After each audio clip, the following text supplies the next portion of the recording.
اب میں چونکہ یہ ٹیکنیکل باتیں ہیں، میں 3 سندیں آپ کو اس کے سامنے یہ میں پڑھ آیا ہوں۔ محمد بن وزہ کی یہ جتنی سندیں ہیں ان میں سے کذاب راوی ہیں، کوئی تبع تابعی راوی ہے، ان کی عبداللہ بن مسعود سے ملاقات ثابت نہیں ہے۔ تو یہ ہے حال ان کا، ان روایات کا جن کے اوپر وہ کیا جاتا ہے، سارا مدار اس کے اوپر کیا جاتا ہے۔ تو ابن ابی حاتم الراجل نے کہا کہ اچھا ایک سند کی اور روایت سن لے، اس کا راوی وہ ہے، اس کا نام ہے مالک ابن سمان۔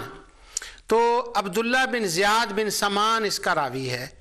تو الجرح و تعدیل کے اندر امام ابن حاتم الرازی کہتے ہیں کہ ان عبد الرحمن ابن القاسم قال سألت مالکا ان ابن سمان فقال کذاب، میں نے امام مالک سے پوچھا کہ اگر یہ ابن سمان جو عبداللہ بن زید ابن سمان ہے یہ کوئی روایت بیان کرے تو مان لیں؟ تو امام مالک نے کہا پرلے درجے کا جھوٹا ہے، جھوٹ بولتا ہے، اس کی روایت کا بیان کرنا یہ جائز نہیں ہے۔ تو یہ ہو گئی اس کی وہ اسناد۔ اب ان اسناد کے بعد میں تھوڑا سا اس کو بدل دوں تاکہ وہ تھوڑا سا ٹیسٹ جو ہے نا وہ چینج ہو جائے۔ اس کے اوپر میں دوسری دلیلیں دی دوں۔ 3-4 سندیں جو اس کی ہیں وہ عبداللہ بن مسعود تک ثابت نہیں ہے۔ اس کا مطلب ہوا عبداللہ بن مسعود نے نہ کسی کو بدعتی کہا، نہ ان کو مسجد سے نکالا، یہ باطل روایت ہے اس حق روایت کے مقابلے میں جو بخاری مسلم میں ہے۔ اب میں چند ایک محدثین کی اس کے اوپر آپ کو بتاتا ہوں، عمل بتاتا ہوں۔ یہ حافظ سیوطی نے الحاوی الفتاوی کے اندر یہ بیان کیا ہے کہ وہ کہتے ہیں قلت هذا الاثر عن ابن مسعود يحتاج الى بیان سنده ومن اخرجه من الائمة الحديث في كتبهم وعلى تقدير ثبوته فهو معارض بالاحاديث الكثيرة الثابتة المقدمة وهي مقدمة عليه عند التعارض ثم رأيت ما يقتضي انکار ذلك عن ابن مسعود۔ انہوں نے یہ کہا ہے کہ یہ جو اثر بیان کیا جاتا ہے کہ حضرت عبداللہ بن مسعود رضی اللہ تعالیٰ عنہ نے ذکر کرنے والوں کو بدعتی کہا اور ان کو اپنی مسجد نبوی سے نکال دیا، اور اس روایت کا کئی لوگوں نے ذکر کیا ہے، تو وہ کہتے ہیں یہ روایت صحیح نہیں ہے، اور اگر یہ روایت صحیح ہو تو یہ خلاف ہے احادیث کثیرہ کے جن کی سند پکی ہے، تو اس کا تو تعارض آتا ہے ان کے ساتھ، تو اس لیے یہ روایت قابل قبول نہیں ہے اور یہ صحیح نہیں ہے، اور اگر یہ صحیح ہو تو پھر ہم اس کو رد کر دیں گے کیونکہ وہ دوسری حدیثوں کے خلاف آتا ہے۔ یہ بات حافظ سیوطی نے لکھی۔ آگے ایک بات حافظ جلال الدین سیوطی نے لکھی ہے، وہ کہتے ہیں بیان کرنے کے بعد کہتے ہیں امام احمد بن حنبل کے سامنے یہ روایت پیش کی گئی۔ وہ کہتے ہیں کہ قال الامام احمد بن حنبل فی کتاب الزہد، وہ حافظ سیوطی کہتے ہیں کتاب الزہد کے اندر یہ بات ہے کہ امام احمد بن حنبل کے سامنے یہ پیش کیا گیا کہ کیا عبداللہ بن مسعود نے لوگوں کو نکالا تھا مسجد سے، یہ کیا ہوا؟ تو حضرت امام احمد بن حنبل نے ایک اور روایت بیان کی اپنی سند سے، اب وہ سند بھی حافظ سیوطی نے لکھی ہے۔ کہتے ہیں حسین بن محمد المسعودی ان عامر بن شقیق ان ابی وائل قال هؤلاء الذين يزعمون ان عبد الله كان ينهى عن الذكر ما جلست عبد الله مجلسا قط الا ذكر الله فيه۔ امام احمد بن حنبل نے کہا کہ یہ لوگ کہتے ہیں کہ عبداللہ بن مسعود ذکر سے منع کیا کرتے تھے، مگر وہ حضرت ابی وائل سے وہ روایت کریں کہ ابو وائل کہتے ہیں کہ لوگ کہتے ہیں کہ عبداللہ بن مسعود ذکر سے منع کرتے تھے، میں تو جب بھی ان کے ساتھ کسی مجلس میں بھی گیا وہ تو اللہ تعالیٰ کا ذکر کیا کرتے تھے۔ تو گویا اس روایت کا رد امام احمد بن حنبل نے اپنی سند کے ساتھ وہ کیا۔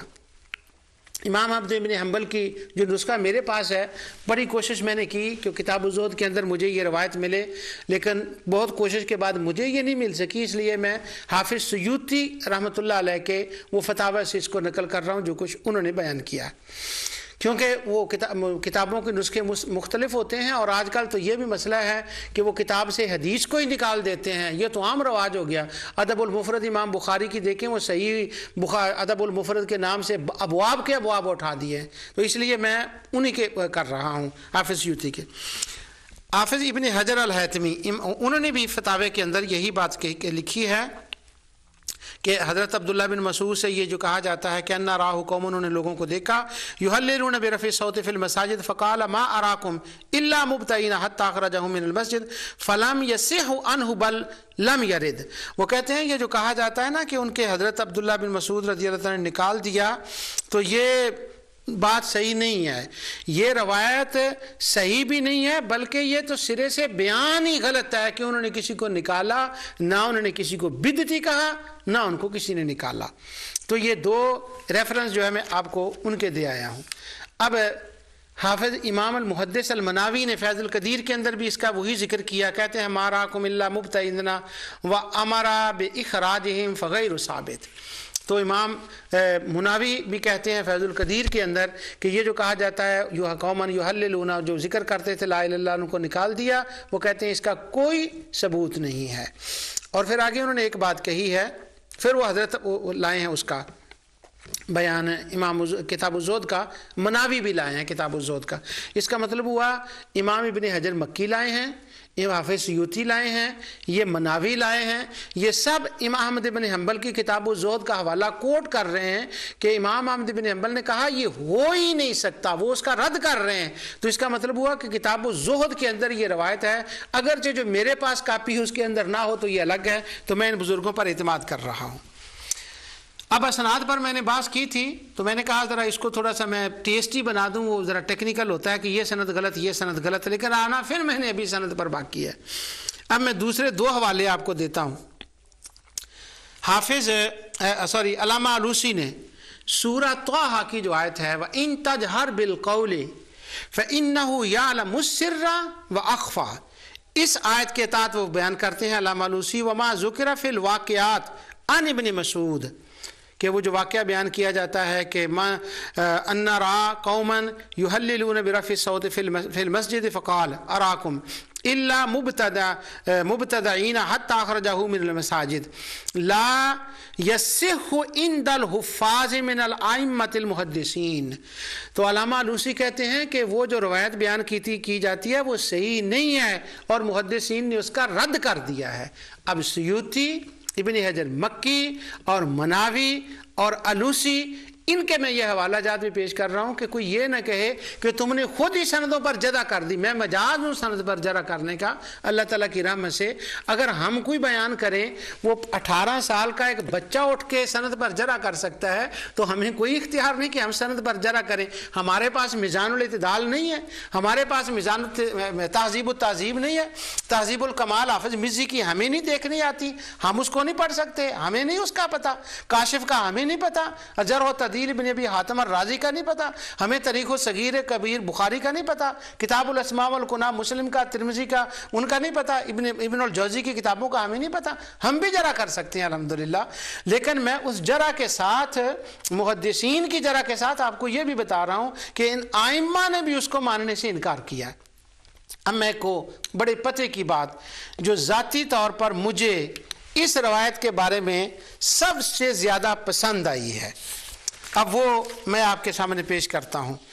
اور یہ بھی میں آپ کو بتا دوں کہ یہ ایک تفسیر اسماعیل حقی رحمۃ اللہ علیہ کی جو کتاب ہے تفسیر البیان، اس کے اندر سے یہ میں بیان کر رہا ہوں۔ اور اس پروگرام کے شروع میں نے آیت پڑھی تھی الذین آمنوا وتطمئن قلوبہم بذکر اللہ الا بذکر اللہ تطمئن القلوب، یہ آیت پڑھی تھی۔ اور اسی غرض سے میں نے یہ آیت پڑھی تھی کہ اسماعیل حقی رحمۃ اللہ علیہ نے اس آیت کی تفسیر میں یہ باتیں لکھی ہیں اب جو میں آپ کے سامنے بیان کرنے لگا ہوں۔ وہ باتیں یہ ہیں کہ اسماعیل حقی رحمۃ اللہ علیہ، ویسے میری یہ پسندیدہ تفسیر ہے روح البیان، ذاتی طور پر مجھے بڑی پسند ہے تفسیر۔ اس کی وجہ یہ ہے کہ وہ قرآن کریم کا ترجمہ تفسیر کرتے ہیں، اور پھر نفس کے اوپر آج ہم نے امپلیمنٹ قرآن کو اپنے اوپر کیسے کرنا ہے، نفس کی بیماریاں کیا ہیں، اس آیت سے وہ کیسے دور ہوتی ہیں، وہ کلام کرتے ہیں. پھر اولیاء اللہ کی احوال اور حکایات اس کے اوپر لاتے ہیں جس کی وجہ سے وہ دل نرم ہوتا ہے, دل کے اندر ایک گداز پیدا ہو جاتا ہے اور آنکھیں نم ہو جاتی ہیں جب ہم ان واقعات کو پڑھتے ہیں. تو سبحان اللہ, یہ بڑی زبردست تفسیر ہے, تفسیر روح البیان. مجھ سے جب لوگ پوچھتے ہیں کہ آپ کی پسندیدہ, یہ بات اسے پوچھی گئی علامہ ابن تیمیہ سے, آپ کو کون سی تفسیر پسند ہے؟ تو انہوں نے کہا مجھے طبری پسند ہے, مجھے قرطبی پسند ہے, مجھے بغوی پسند ہے.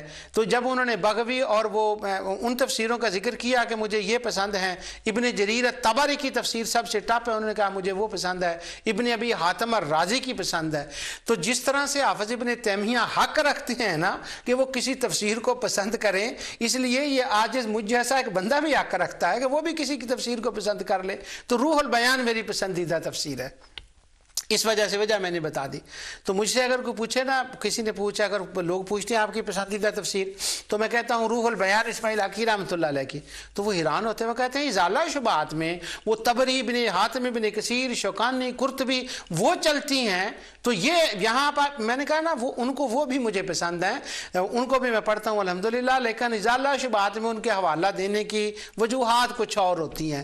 تو یہ میرا ایک ذاتی ذوق ہے. تو اسماعیل حقی رحمۃ اللہ علیہ نے الذین آمنوا تطمئن قلوبہم بذکر اللہ کے اوپر یہاں یہ بات لکھی. وہ کہتے ہیں لوگوں میں یہ بات مشہور ہے, لوگ کہتے ہیں کہ عبداللہ بن مسعود رضی اللہ تعالی عنہ مسجد میں گئے, لوگ لا الہ الا اللہ کا ذکر کر رہے تھے, اللہ اکبر کا ذکر کر رہے تھے, الحمدللہ کا ذکر کر رہے تھے. تو عبداللہ بن مسعود نے فرمایا بدعتیوں مسجد سے نکل جاؤ. وہ کہتے ہیں اور سب باتوں کو چھوڑ دو, اس کی اسناد کی جرا ایک الگ ہے کہ یہ روایت پایا ثبوت کو نہیں پہنچتی, اور جیسا حافظ سیوطی نے فرمایا ہے اور کہ یہ روایات صحیحہ کثیرہ کی مخالفت میں ہے, یہ قرآن و سنت کے خلاف ہے, اس لیے وہ تو قبول نہیں. وہ کہتے ہیں کیا عبداللہ بن مسعود سے ہم یہ ایکسپیکٹ کر سکتے ہیں ویسے کہ وہ یہ کام کریں؟ وہ ایک قرآن کی دلیل لائے ہیں. وہ کہتے ہیں اللہ تعالیٰ نے قرآن میں یہ بیان فرمایا وَمَنْ أَظْلَمُ مِمَّنْ مَانَعَ مَسَاجِدَ اللَّهِ أَنْ يُذْكَرَ فِي حَسْمُهُ وَسَعَ فِي خَرَابِهَا. اس شخص سے بڑھ کر بھلا کون ظالم شخص ہوگا جو شخص اللہ تعالیٰ کی مسجدوں میں اللہ کے ذکر کرنے والوں کو روک دے.